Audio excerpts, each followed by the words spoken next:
Thank you very much. Mr. Speaker, Mr. Vice President, members of Congress, the First Lady of the United States.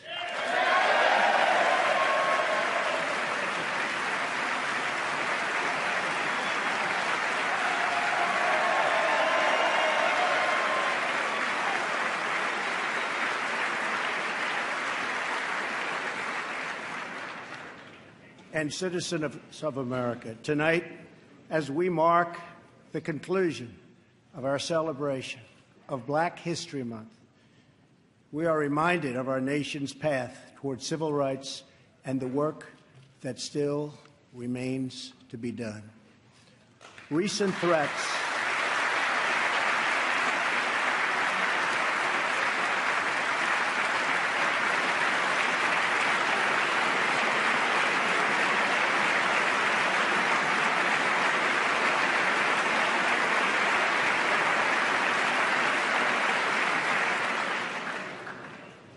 threats targeting Jewish community centers and vandalism of Jewish cemeteries, as well as last week's shooting in Kansas City, remind us that while we may be a nation divided on policies, we are a country that stands united in condemning hate and evil in all of its very ugly forms.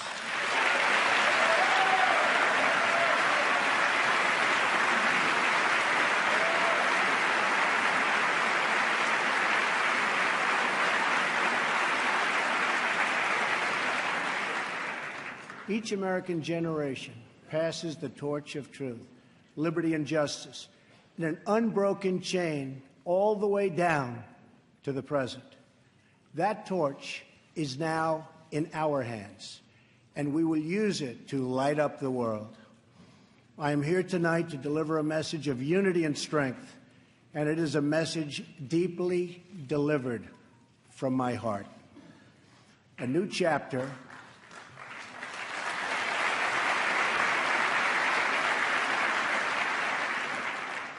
of American greatness is now beginning. A new national pride is sweeping across our nation, and a new surge of optimism is placing impossible dreams firmly within our grasp. What we are witnessing today is the renewal of the American spirit. Our allies will find that America is once again ready to lead.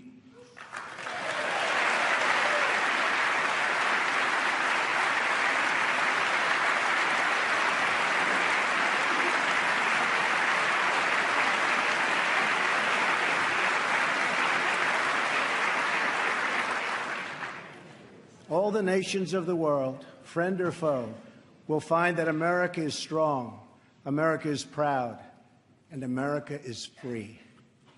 In 9 years, the United States will celebrate the 250th anniversary of our founding, 250 years since the day we declared our independence. It will be one of the great milestones in the history of the world.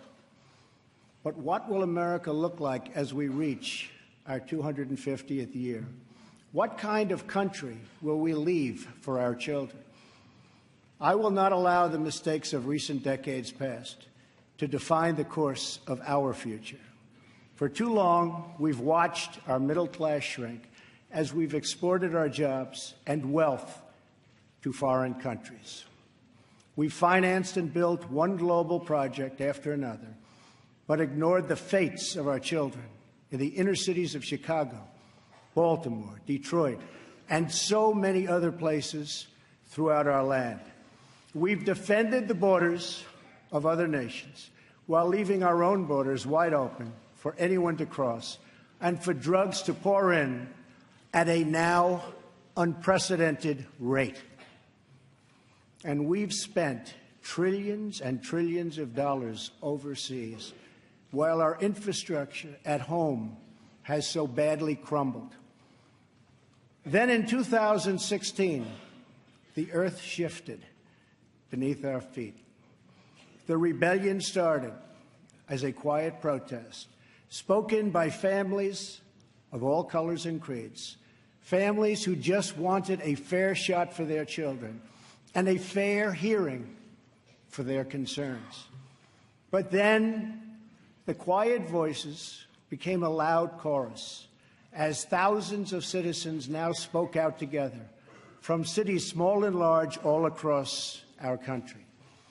Finally, the chorus became an earthquake, and the people turned out by the tens of millions, and they were all united by one very simple but crucial demand: that America must put its own citizens first, because only then can we truly make America great again.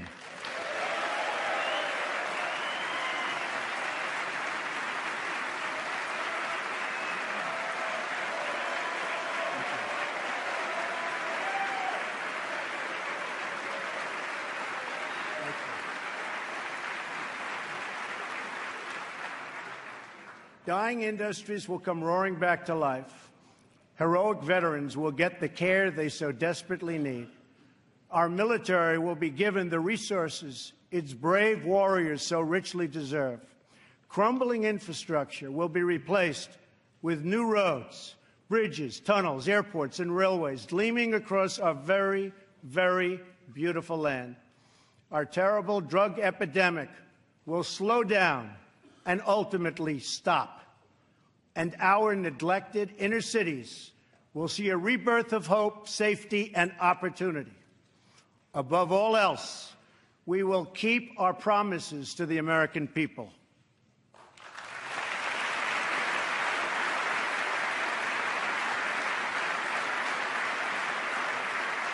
Thank you. It's been a little over a month since my inauguration, and I want to take this moment to update the nation on the progress I've made in keeping those promises. Since my election, Ford, Fiat Chrysler, General Motors, Sprint, SoftBank, Lockheed, Intel, Walmart, and many others have announced that they will invest billions and billions of dollars in the United States and will create tens of thousands of new American jobs.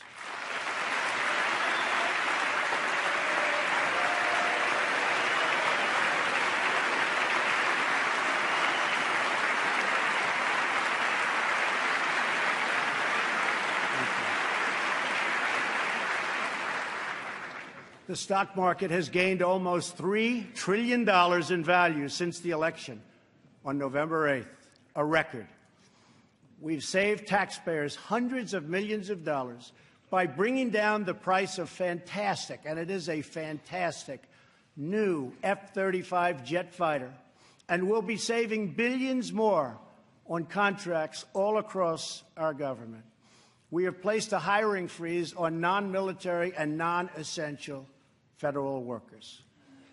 We have begun to drain the swamp of government corruption by imposing a 5-year ban on lobbying by executive branch officials and a lifetime ban.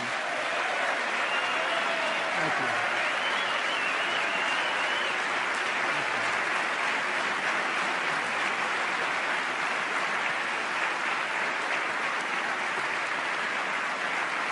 Thank you.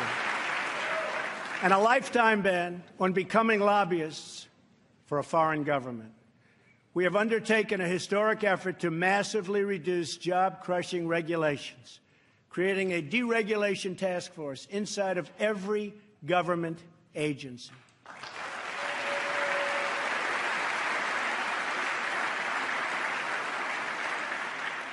And we're imposing a new rule which mandates that for every one new regulation, 2 old regulations must be eliminated.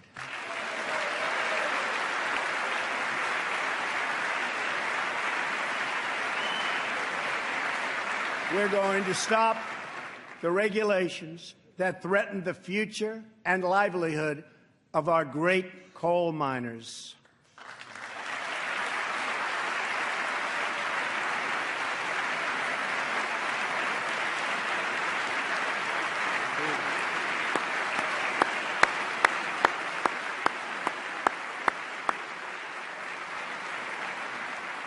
We have cleared the way for the construction of the Keystone and Dakota Access pipelines.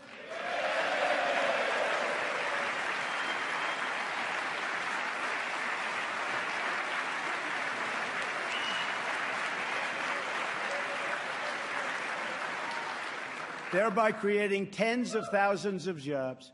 And I've issued a new directive that new American pipelines be made with American steel.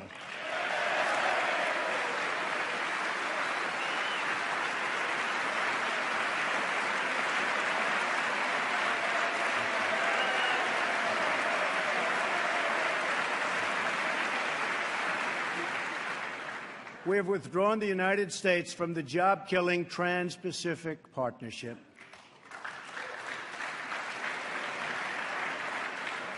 And with the help of Prime Minister Justin Trudeau, we have formed a council with our neighbors in Canada to help ensure that women entrepreneurs have access to the networks, markets, and capital they need to start a business and live out their financial dreams.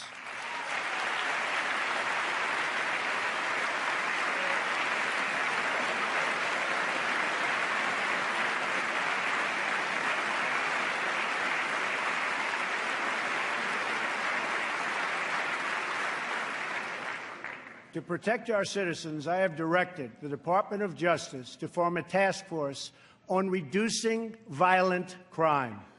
I have further ordered the Departments of Homeland Security and Justice, along with the Department of State and the Director of National Intelligence, to coordinate an aggressive strategy to dismantle the criminal cartels that have spread all across our nation.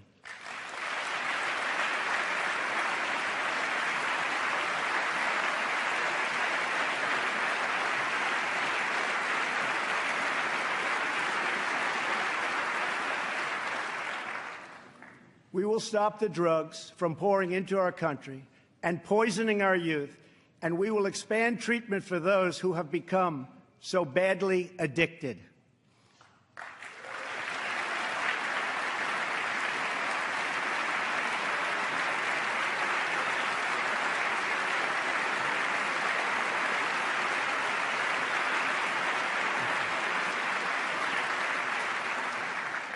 At the same time, my administration has answered the pleas of the American people for immigration enforcement and border security.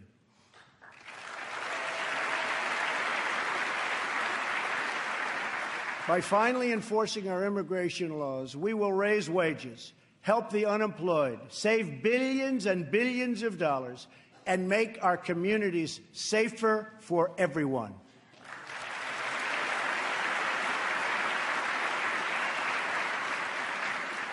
We want all Americans to succeed, but that can't happen in an environment of lawless chaos. We must restore integrity and the rule of law at our borders.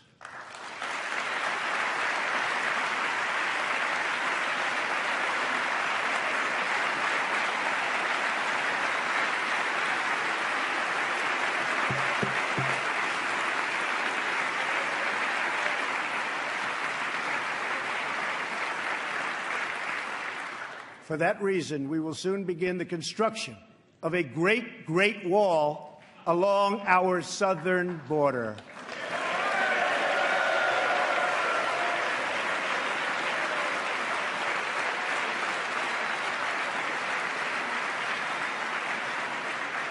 As we speak tonight, we are removing gang members, drug dealers, and criminals that threaten our communities and prey on our very innocent citizens. Bad ones are going out as I speak, and as I've promised throughout the campaign.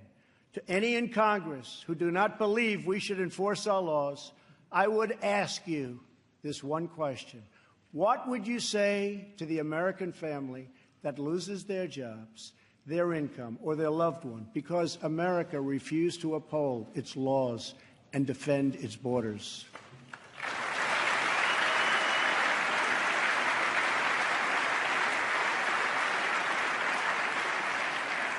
Our obligation is to serve, protect and defend the citizens of the United States.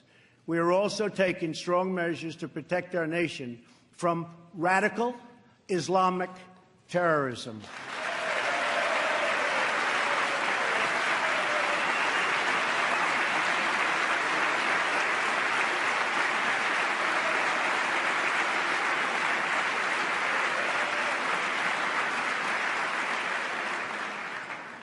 According to data provided by the Department of Justice, the vast majority of individuals convicted of terrorism and terrorism-related offenses since 9/11 came here from outside of our country.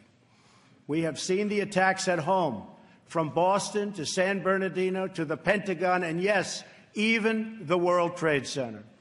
We have seen the attacks in France, in Belgium, in Germany, and all over the world. It is not compassionate, but reckless to allow uncontrolled entry from places where proper vetting cannot occur.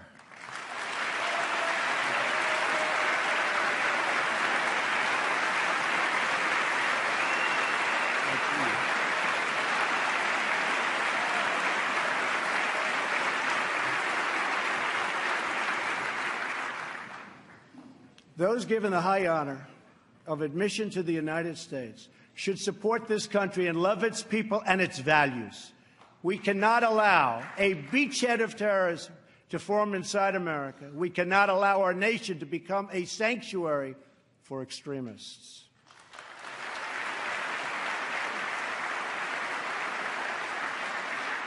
That is why my administration has been working on improved vetting procedures, and we will shortly take new steps to keep our nation safe and to keep those out who will do us harm.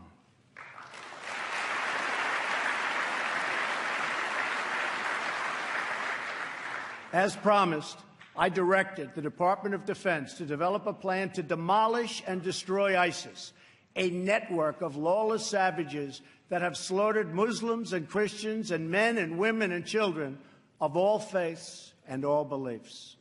We will work with our allies, including our friends and allies in the Muslim world, to extinguish this vile enemy from our planet.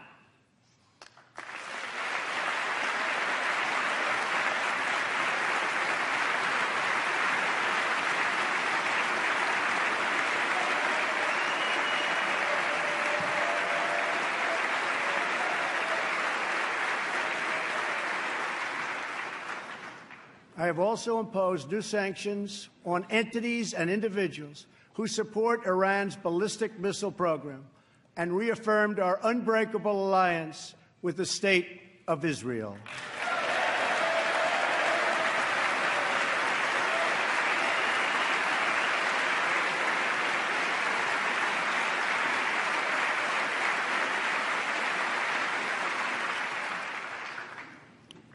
Finally, I have kept my promise to appoint a justice to the United States Supreme Court from my list of 20 judges who will defend our Constitution.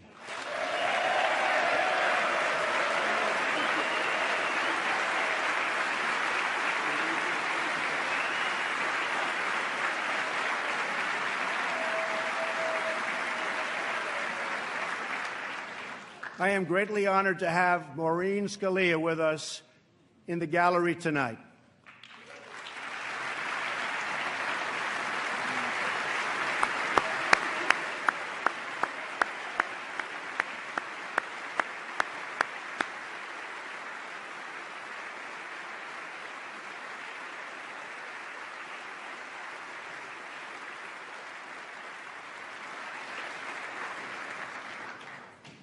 Thank you, Maureen.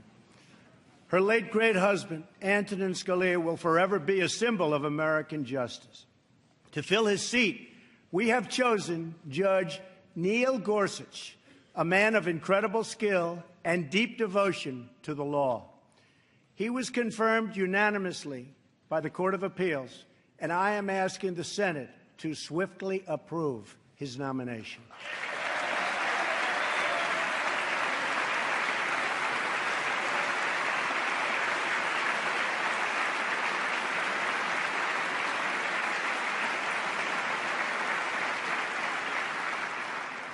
Tonight, as I outline the next steps we must take as a country, we must honestly acknowledge the circumstances we inherited.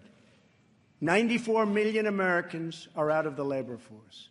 Over 43 million people are now living in poverty, and over 43 million Americans are on food stamps. More than 1 in 5 people in their prime working years are not working. We have the worst financial recovery in 65 years. In the last 8 years, the past administration has put on more new debt than nearly all of the other presidents combined. We've lost more than 1/4 of our manufacturing jobs since NAFTA was approved, and we've lost 60,000 factories since China joined the World Trade Organization in 2001.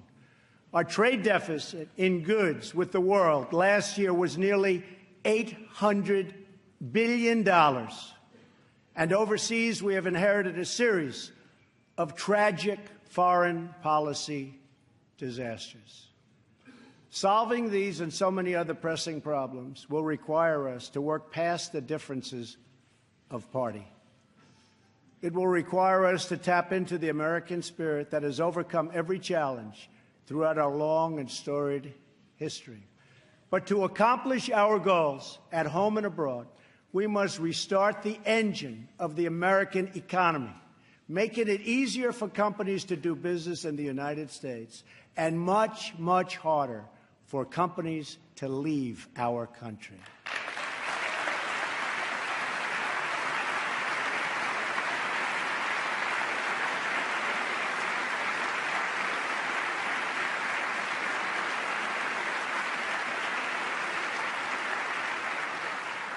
Right now, American companies are taxed at one of the highest rates anywhere in the world.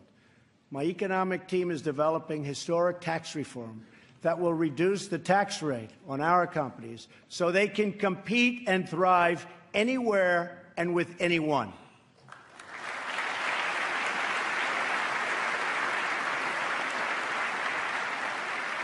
It will be a big, big cut.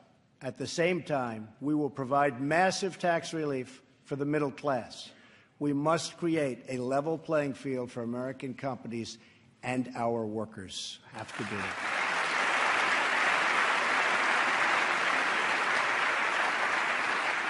Currently, when we ship products out of America, many other countries make us pay very high tariffs and taxes. But when foreign companies ship their products into America, we charge them nothing or almost nothing. I just met with officials and workers from a great American company, Harley-Davidson. In fact, they proudly displayed 5 of their magnificent motorcycles made in the USA on the front lawn of the White House.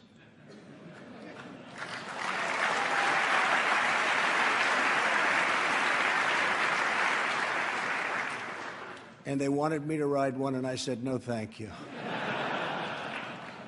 At our meeting, I asked them, how are you doing? How is business? They said that it's good. I asked them further, how are you doing with other countries, mainly international sales? They told me without even complaining, because they have been so mistreated for so long that they've become used to it, that it's very hard to do business with other countries because they tax our goods at such a high rate. They said that in the case of another country, they tax their motorcycles at 100%. They weren't even asking for a change, but I am. I believe.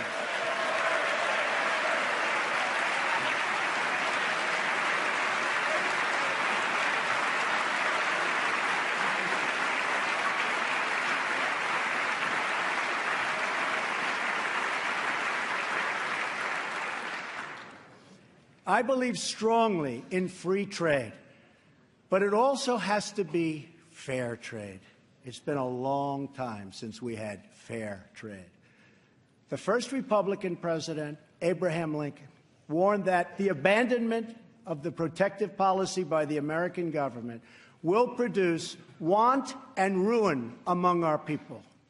Lincoln was right, and it's time we heeded his advice and his words.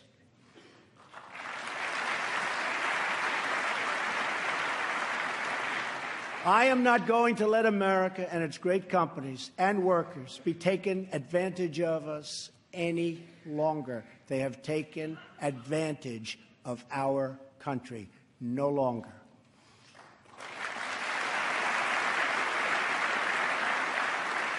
I'm going to bring back millions of jobs. Protecting our workers also means reforming our system of legal immigration.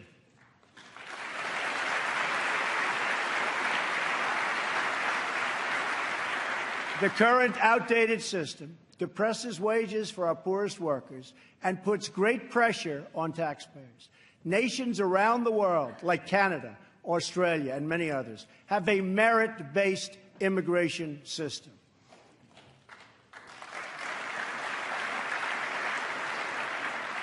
It's a basic principle that those seeking to enter a country ought to be able to support themselves financially. Yet in America, we do not enforce this rule, straining the very public resources that our poorest citizens rely upon. According to the National Academy of Sciences, our current immigration system costs American taxpayers many billions of dollars a year. Switching away from this current system of lower-skilled immigration and instead adopting a merit-based system, we will have so many more benefits. It will save countless dollars, raise workers' wages, and help struggling families, including immigrant families, enter the middle class. And they will do it quickly, and they will be very, very happy indeed.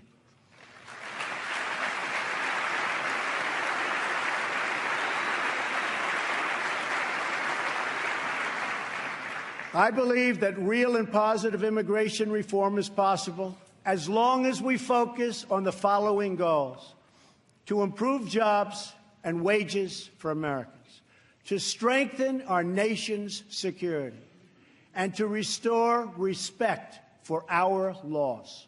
If we are guided by the well-being of American citizens, then I believe Republicans and Democrats can work together to achieve an outcome that has eluded our country for decades.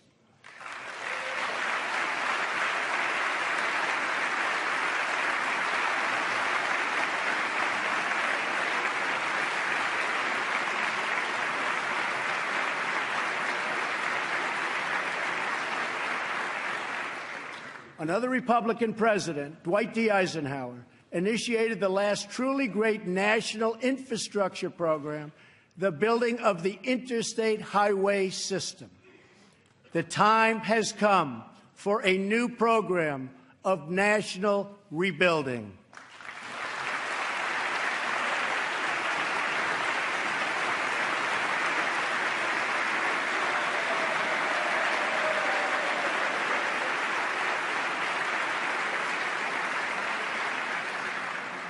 America has spent approximately $6 trillion in the Middle East.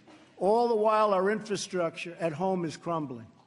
With this $6 trillion, we could have rebuilt our country twice, and maybe even 3 times if we had people who had the ability to negotiate.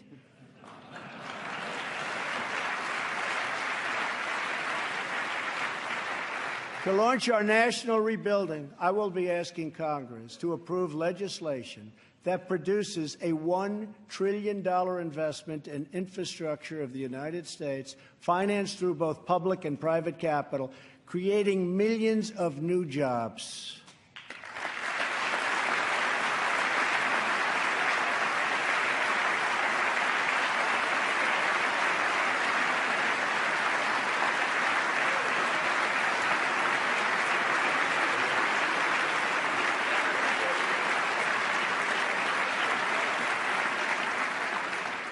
This effort will be guided by 2 core principles: buy American and hire American.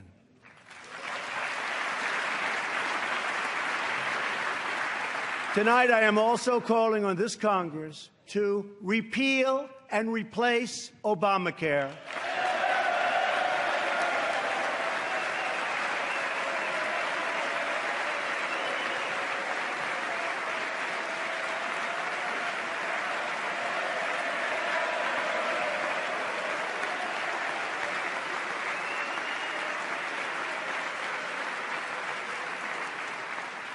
with reforms that expand choice, increase access, lower costs, and at the same time provide better health care.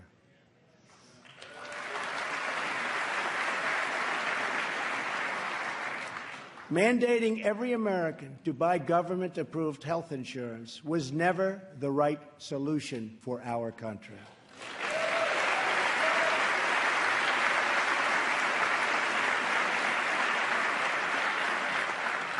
The way to make health insurance available to everyone is to lower the cost of health insurance, and that is what we are going to do.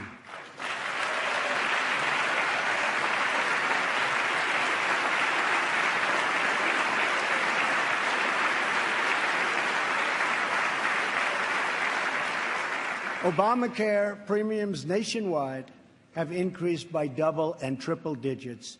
As an example, Arizona went up 116% last year alone.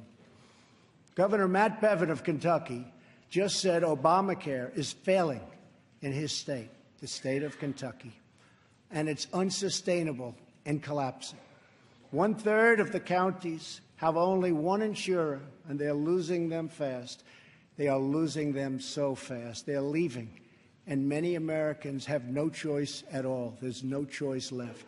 Remember, when you were told that you could keep your doctor and keep your plan, we now know that all of those promises have been totally broken. Obamacare is collapsing, and we must act decisively to protect all Americans.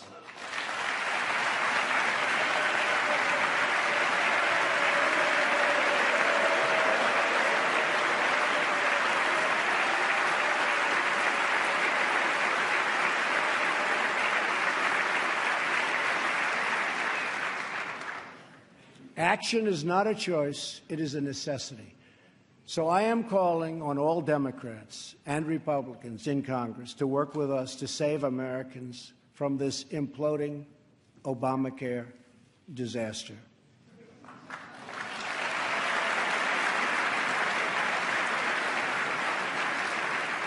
Here are the principles that should guide Congress as we move to create a better health care system for all Americans. First, we should ensure that Americans with pre-existing conditions have access to coverage and that we have a stable transition for Americans currently enrolled in the health care exchanges.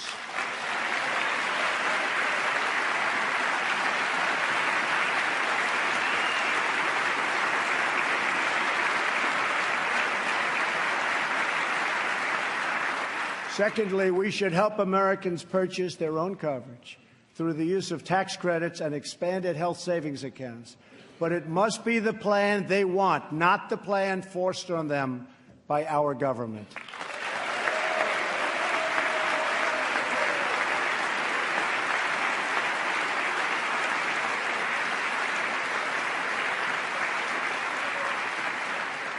Thirdly, we should give our state governors the resources and flexibility they need with Medicaid to make sure no one is left out.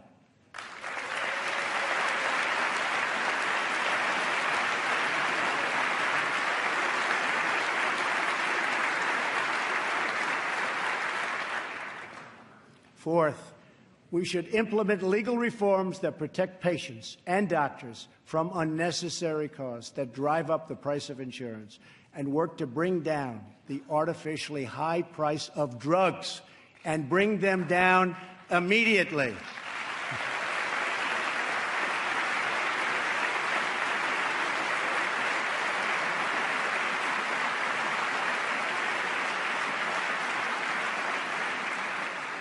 And finally, the time has come to give Americans the freedom to purchase health insurance across state lines.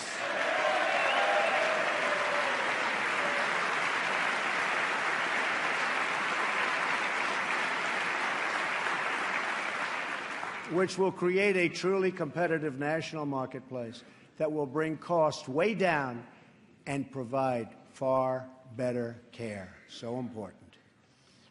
Everything that is broken in our country can be fixed. Every problem can be solved. And every hurting family can find healing and hope. Our citizens deserve this, and so much more.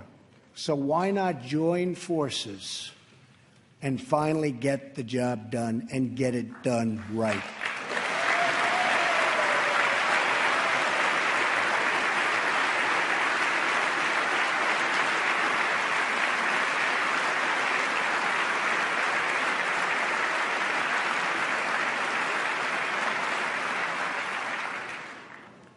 On this and so many other things, Democrats and Republicans should get together and unite for the good of our country and for the good of the American people.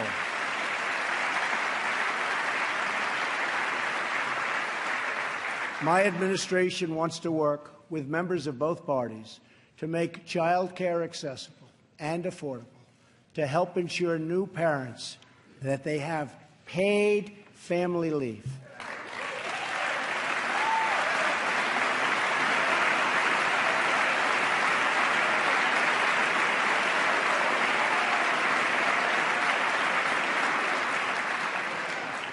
to invest in women's health, and to promote clean air and clean water, and to rebuild our military and our infrastructure.